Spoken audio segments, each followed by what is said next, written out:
If the NBA is going to review calls, you're saying the WNBA can review calls and act retroactive.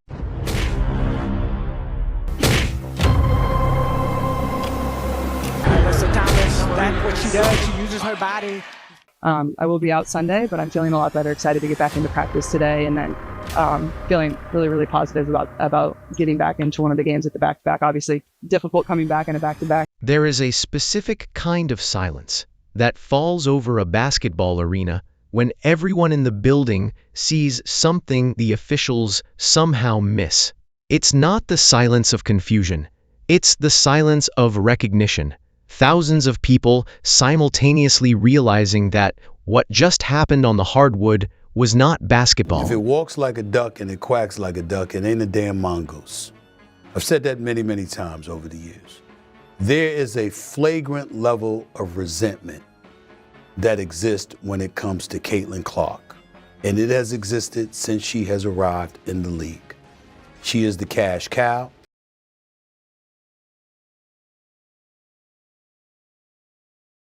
That silence fell over Gainbridge Fieldhouse on June 24, 2026. A loose ball, a scramble, a closed fist landing on the throat of the most famous player in the sport.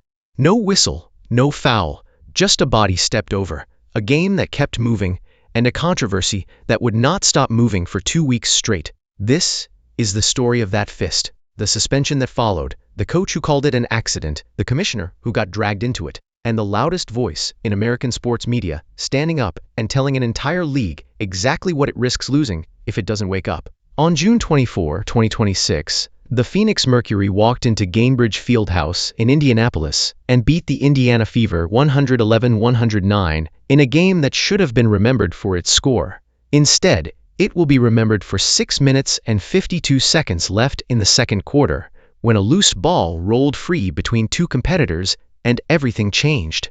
Multiple accounts of the sequence describe the same basic chain of events.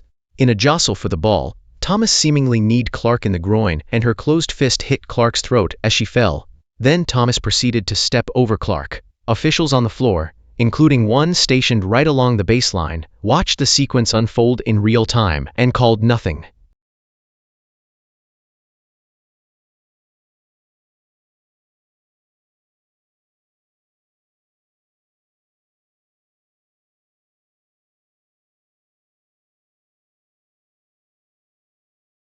The game's referees missed Thomas's contact, but the league reviewed the play and retroactively assessed the Mercury forward a flagrant 2 foul and a suspension, deeming that Thomas recklessly made contact with Clark and committed a non-basketball act. The play didn't end when Clark hit the floor.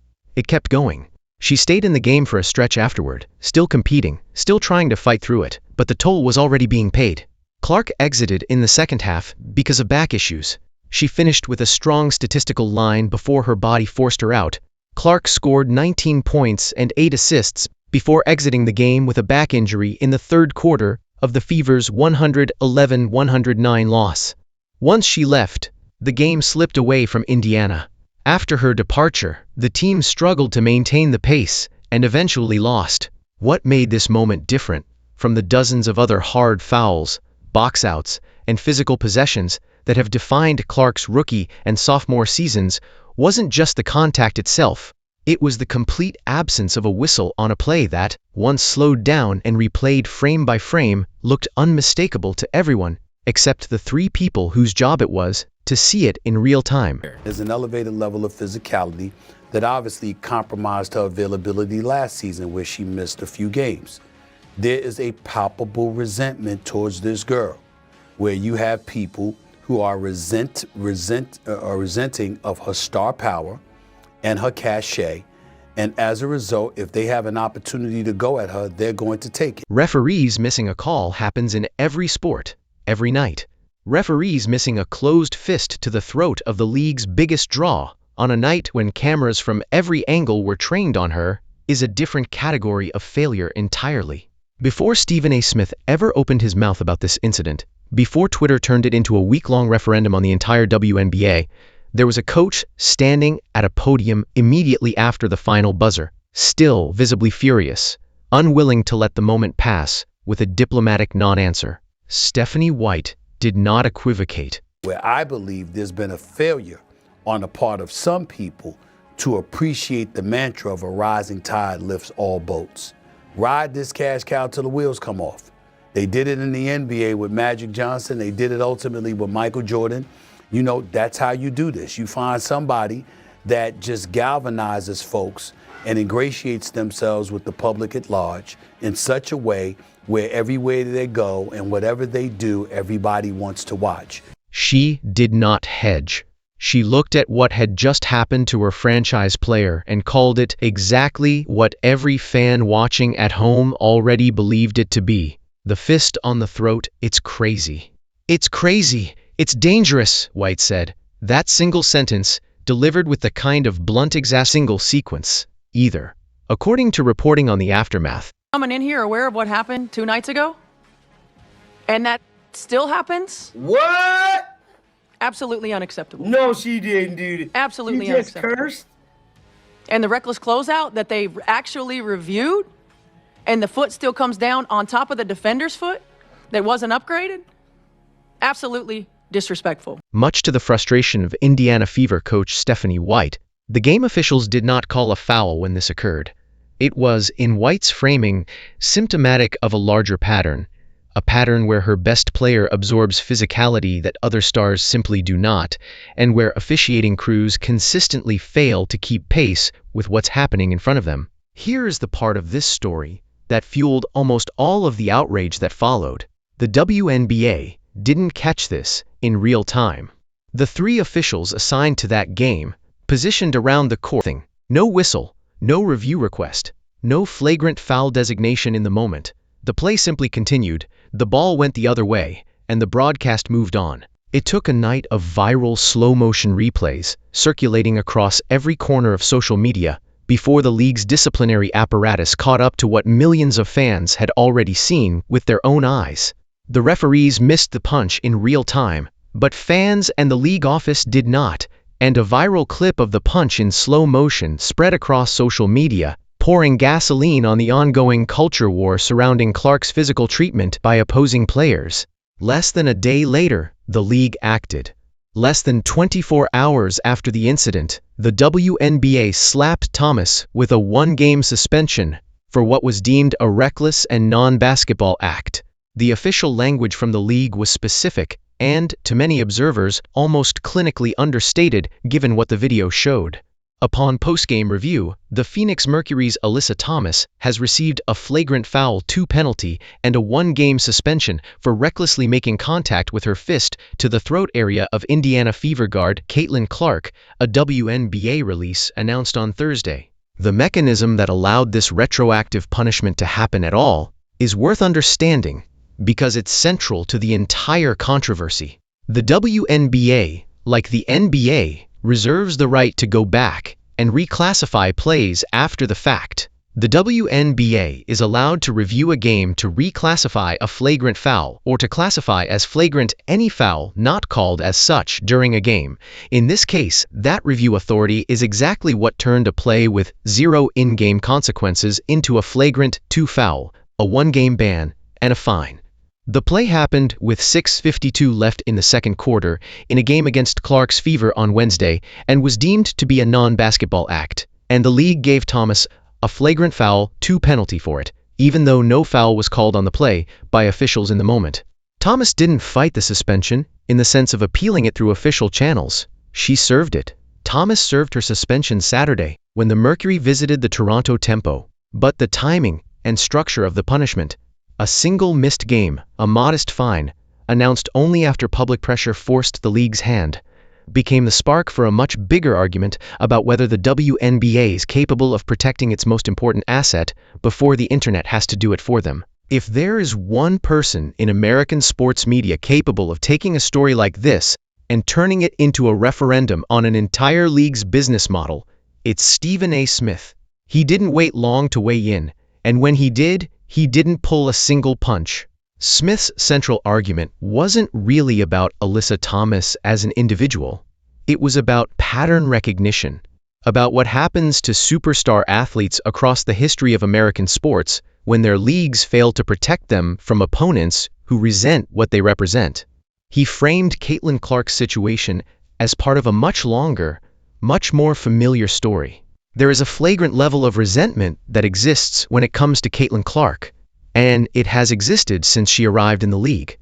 She is the cash cow, Smith declared. That phrase, the cash cow, became the defining soundbite of the entire controversy, repeated across dozens of outlets, clipped and shared millions of times, and eventually turned into the headline of nearly every article written about Smith's comments in the days that followed. Smith wasn't simply venting. He built an actual argument, rooted in economics and league history, about why this kind of unchecked physicality is not just a player safety issue, but an existential business risk for the WNBA. He pointed to the growth the league has experienced since Clark's arrival, and argued that squandering it through carelessness would be an unforgivable, unforced error. The WNBA has grown by leaps and bounds since Caitlin's arrival. He acknowledged the league's real, tangible progress. The WNBA and the Women's National Basketball Players Association recently agreed on a new CBA that benefits every player in the league, with financial considerations, improved travel accommodations, and retirement benefits, all exemplifying growth for the league. But he argued that progress means nothing if the league can't protect the very engine driving it. Despite all these, it seems like some players still don't appreciate what Clark has meant to the WNBA. Then came the line that gave this entire saga its name. I believe some people have failed to appreciate the mantra that a rising tide lifts all boats. Ride this cash cow till the wheels come off, Smith stated. He didn't stop there. He reached back into league history for parallels that anyone who has followed American professional sports for the last 4 decades would immediately recognize. They did it in the NBA with Magic Johnson.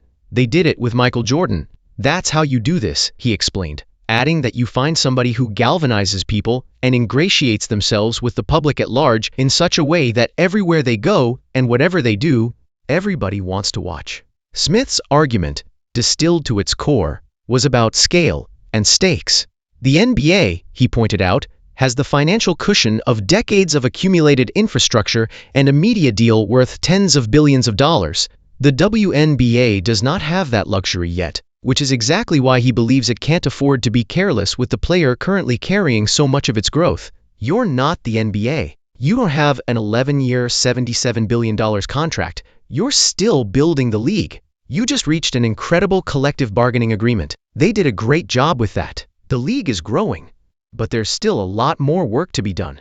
Don't get in the way of the cash cow, Smith said.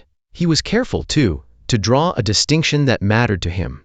One that separated his criticism of the league's protective failures from any suggestion that Clark should be shielded from legitimate competition. Smith made clear that physical, hard-nosed basketball wasn't the issue. You don't sit up there and pave a way for her and don't compete. Nobody's implying that, he said. His issue was never with defenders playing Clark tight, boxing her out, or competing at the level her talent demands. His issue was with a fist landing on a defenseless player's throat and a league whose officiating crew didn't so much as blink. Smith framed the stakes in almost purely economic terms, laying out a cause and effect chain that he believes should worry every executive in the league office. You ride that wave. You want to beat Caitlin Clark? Beat her playing basketball. Don't beat her with roughhouse tactics, compromising her ability to play. Because if she ain't playing, it's going to affect ratings. And if it's affecting ratings, it's going to affect revenue. And if it's going to affect revenue, then you're not going to build the sport the way you hope to build the sport, he explained. Fans picked up on exactly what he meant, framing it in blunter terms across social media. According to the outspoken ESPN analyst, the WNBA can either ride the wave or get left behind. Even weeks later, when Smith showed up on an entirely different platform, Bill Maher's political talk show, he was still hammering the same point, this time with harder numbers attached.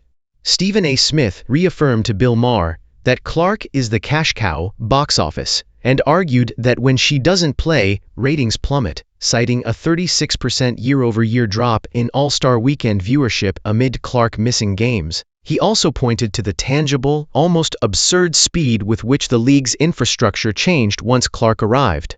They didn't have chartered jets until she arrived. She arrived, they had chartered jets 2 weeks later. Literally, he said, adding, "This is a person that everything she touches with women's basketball." There is data behind Smith's economic argument, that goes beyond one commentator's opinion. Independent analysis has quantified just how outsized Clark's financial footprint on the league actually is. An economic analysis by finance professor Dr. Ryan Brewer found that Clark was responsible for 26.5% of all WNBA economic activity during her 2024 rookie season.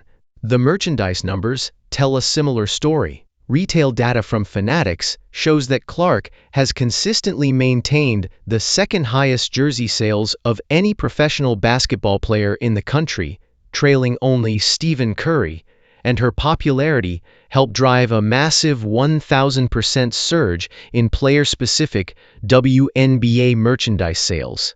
Smith wasn't operating in a vacuum either. Other prominent sports commentators were making versions of the same argument in the same news cycle, reinforcing the sense that this wasn't one analyst's isolated hot take, but a broader current running through American sports media. Fox Sports personality Colin Cowherd expressed his own disbelief at how the league was handling its brightest star, and radio host Boomer Esiason went as far as suggesting Clark should consider her options entirely outside the league given the pattern of physical treatment she's endured.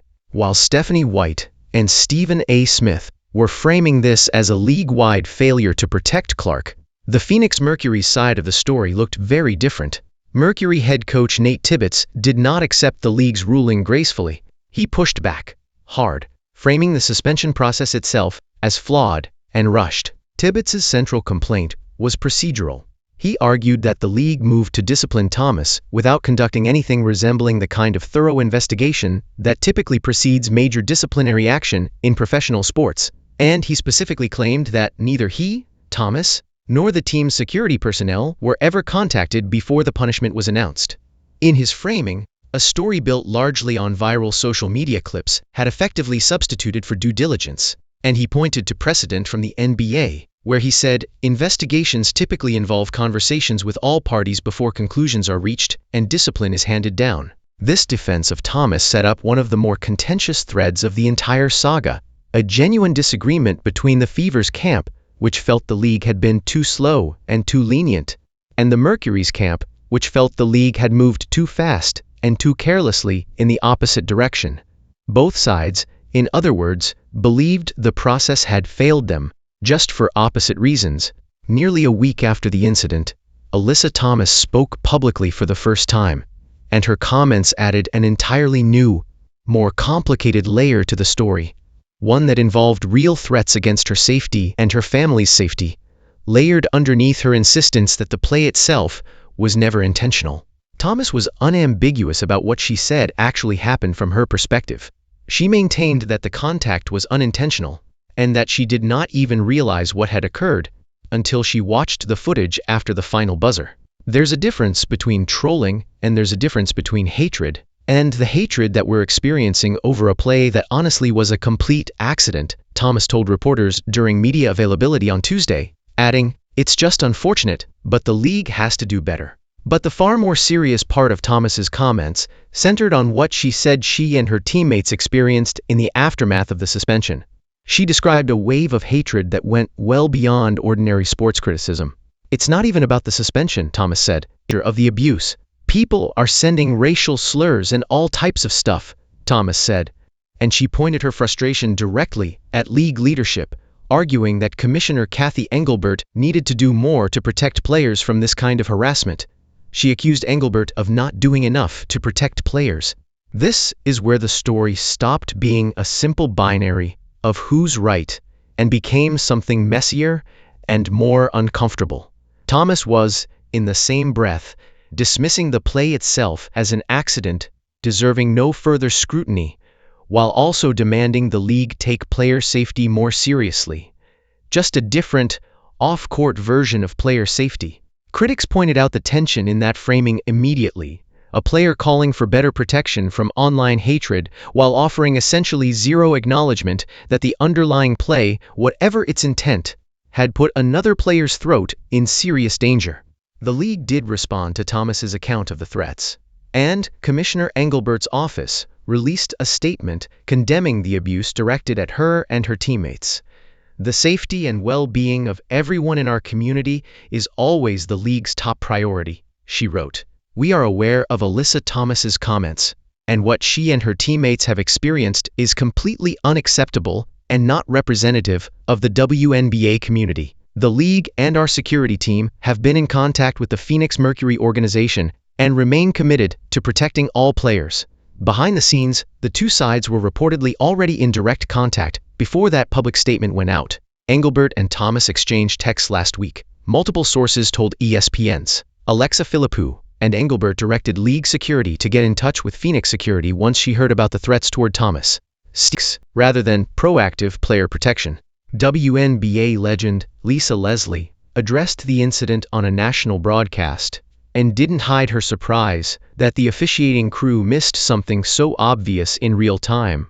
She acknowledged the league's retroactive discipline made sense given what the video showed, while making clear she believed the on-court officials should have caught it without needing a review. Leslie's larger point extended the blame in multiple directions at once, toward the officiating crews, toward league oversight, and toward players themselves, arguing that everyone involved needed to be more careful about how physical, unchecked contact was allowed to escalate. Fever guard Sophie Cunningham, a teammate of Clark's who has developed a reputation for speaking bluntly about officiating even when it costs her financially, was similarly direct on her own podcast. She said flatly that nobody on Indiana's bench had realized in real time what had happened, adding that had they seen it live, they would have responded immediately to defend their teammate. She argued that this type of unchecked physical treatment happens to Clark on a near-nightly basis, and that referees have consistently failed to address it. Cunningham has a track record of being fined by the league for this kind of public criticism of officiating, and she said what she said anyway, fully aware of the potential consequences. Former NFL Super Bowl champion LeSean McCoy drew his own historical parallel on a separate media appearance, invoking not just the NBA's protection of Michael Jordan in the 1980s and 90s, but also the NFL's history of legislating rule changes specifically to protect its own generational stars, like the league's eventual crackdown on hits to quarterbacks' knees following injuries to stars like Tom Brady. His argument boiled down to a single question. If leagues have historically found ways to protect their most transcendent, revenue-driving stars once it became clear how much was at stake, why hasn't the WNBA done the same for Clark yet? Fan reaction, meanwhile, was less nuanced and far more visceral. Social media exploded with commentary the moment slow-motion replays of the incident began circulating, and much of it echoed Smith's framing almost verbatim.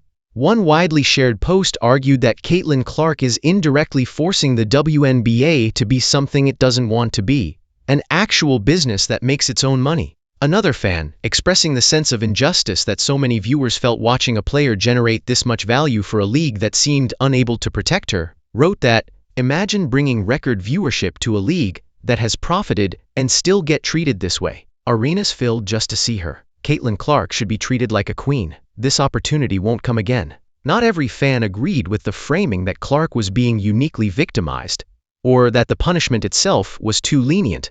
Some pushed back on the idea that Clark's commercial value should dictate how officiating crews treat her relative to any other player on the floor.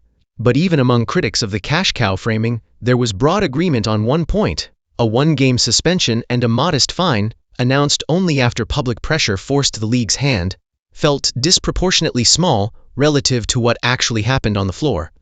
One particularly pointed fan reaction captured that sentiment directly. One game? Seriously? What she did would be considered a felony in almost every state. At least 5 games with a probation period that says any further behavior of this sort will result in a lifetime ban. But we get it. She checks way too many boxes, huh? For nearly 2 weeks, the person at the center of the entire controversy said almost nothing publicly. That changed on July 3rd, when Clark addressed the incident and its aftermath directly for the first time, and her comments reframed the entire conversation in a way that few had expected. Clark didn't spend her media availability relitigating whether the play was a flagrant foul or an accident. Instead, she focused on something more personal: the emotional toll of being at the center of a 2-week media firestorm, and the frustration of watching an entire news cycle built around her body while her teammates' on-court success got buried underneath it. It can be really frustrating to me at times, and it's difficult, said Clark. A lot of people sometimes think I'm a robot. I'm not a robot. I have emotions, I have feelings, and it can be really difficult to go through a lot of that. I'm 24 years old, trying to navigate a lot. There are times that it is hard, and there are times that, it probably affects me a little bit more than I do put on. She was also unambiguous in condemning the harassment campaign that had been directed at Thomas and the Mercury in the days following the suspension, making clear that her frustration with the play itself didn't translate into any tolerance for the death threats and racial abuse Thomas said she'd received. As I've said up here and said before, the harassment, the hate, none of that is okay, Clark continued. That goes for the opposing team we play. That goes for my teammates. That goes for my coaches. There should never be a question of character. That's truly what I believe. That's how I was raised. Perhaps most striking was Clark's plea to simply move the conversation forward, to stop letting one play, however serious, define weeks of coverage while ignoring everything else happening in the league. Clark ended her powerful spiel with an important message to those pushing non-basketball-related narratives in the W, saying the fact that this story has persisted weeks later is a real disservice to the league, and highlighted the importance of refocusing the narrative to help the game grow and flourish in the future. She went further, expressing genuine frustration on behalf of her teammates and other players whose performances had been overshadowed, to continue to beat down, for the narrative to be taken other places. That is just really not acceptable, Clark said. There's so much amazing talent, and there's so many amazing players that are playing at an incredibly high rate. I honestly feel bad for the players that were playing the games those days, and also, I feel bad for my teammates. They played on Friday, and they dominated, and they played really well, and nobody wanted to talk about that. They were just worried about everything else. Shortly after Clark's comments, Commissioner Engelbert issued her own statement addressing the broader climate of hostility surrounding the situation, without directly relitigating the suspension itself. Engelbert shared the following statement: "The WNBA vehemently condemns any and all forms of hate. The safety and well-being of everyone in our community is always the league's top priority." What made Clark's response notable to commentators wasn't just what she said, but the posture she took while saying it. Former ESPN SportsCenter anchor Linda Cohn highlighted this exact dynamic in a video addressing the situation. "Ever notice when Caitlin Clark is the victim, she never plays the role of the victim," Cohn said, noting that Clark had spoken up publicly for the first time since Thomas came out, and said she'd been getting death threats and racial slurs directed at her and her family. Buried underneath the media firestorm, the coach's statements, the commissioner's press releases, and the parade of TV hits was the most basic and important fact of the entire saga. An actual professional athlete's body absorbed real, potentially serious trauma, and the consequences lingered for weeks. Clark's back injury, sustained in the direct aftermath of the incident, forced her out of the Fever's lineup for a string of subsequent games. Clark missed her last game due to a back injury. The severity of the injury was never fully disclosed publicly, though her team's cautious handling of her return suggested it was being treated as a lingering, chronic concern rather than something that would resolve overnight. The exact severity of the injury remains undisclosed, but the team is treating it as a chronic management issue. That detail matters more than almost anything else in this story, because it's the piece that turns an abstract media argument about cash cows and league economics into a very simple. Player then had to sit out multiple games while millions of dollars in potential ticket sales, broadcast ratings, and merchandise revenue sat on the sideline right along her body. Quite literally, is what generates the revenue everyone in the league, from her direct competitors to the players on rosters she's never even shared a court with, now depends on. What makes this story so difficult to resolve into a clean narrative is that almost every party involved is telling a version of the truth simultaneously. And those truths don't cancel each other out. They coexist, uncomfortably, all at once. Alyssa Thomas and her teammates really did receive death threats and racial abuse in the aftermath of this suspension, and that abuse is genuinely indefensible regardless of what happened on the court. Nate Tibbetts' complaint about a rushed disciplinary process, without direct outreach to the player or team involved, is a legitimate institutional criticism regardless of how anyone feels about the underlying play. And Caitlin Clark's exhaustion with being turned into the permanent centerpiece of every WNBA controversy at the expense of her own teammates' accomplishments, is an entirely reasonable frustration for a 24-year-old professional athlete to voice. At the same time, none of that changes what the tape showed. A closed fist landed on a defenseless player's throat while she was on the ground. The player who threw it stepped over her afterward. 3 trained officials, standing in position specifically to catch dangerous contact, called nothing.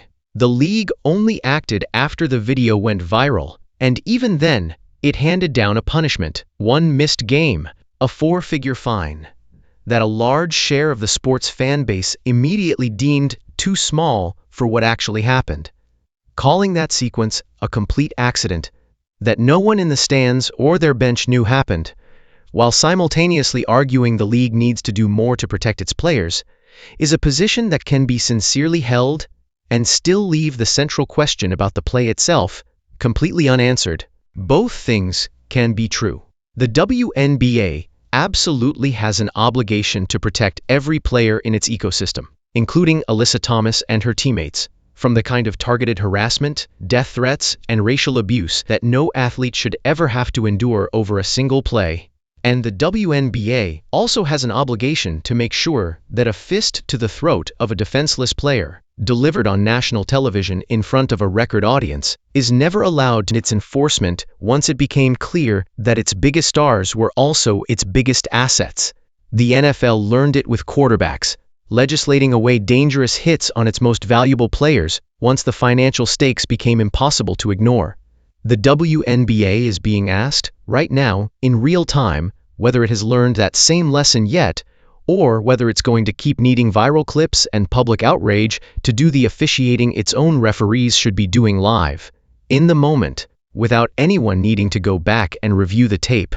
Stephen A. Smith didn't invent this argument. He amplified an argument that Stephanie White made from a podium in real time, that Sophie Cunningham made on her own podcast at real financial risk to herself, that Lisa Leslie made on national television, and that hundreds of thousands of ordinary fans made across every social platform the moment that clip went viral. The through line connecting all of them is simple. Caitlin Clark has become, by every available financial and cultural metric, the single most important commercial engine the WNBA has ever had. And the league's own systems, its officiating crews, its review process, its disciplinary framework, are still visibly, repeatedly struggling to keep pace with that reality. None of this erases the genuine abuse Alyssa Thomas says she and her teammates endured, and none of it should. None of it erases Caitlin Clark's own plea to stop being treated as the sole storyline in a league full of talented players who deserve recognition too. But it also doesn't erase the fist, the missed whistle, the step over, or the back injury that kept Clark out of the lineup for games afterward. A rising tide really does lift all boats, but only if the league steering the ship is willing to protect the tide itself. The wave Caitlin Clark created isn't going to wait around for the WNBA to figure out its officiating standards. Whether the league rides it or gets left behind by it is still an open question. And after June 24th, 2026, it's a question nobody in that league office gets to avoid answering any longer.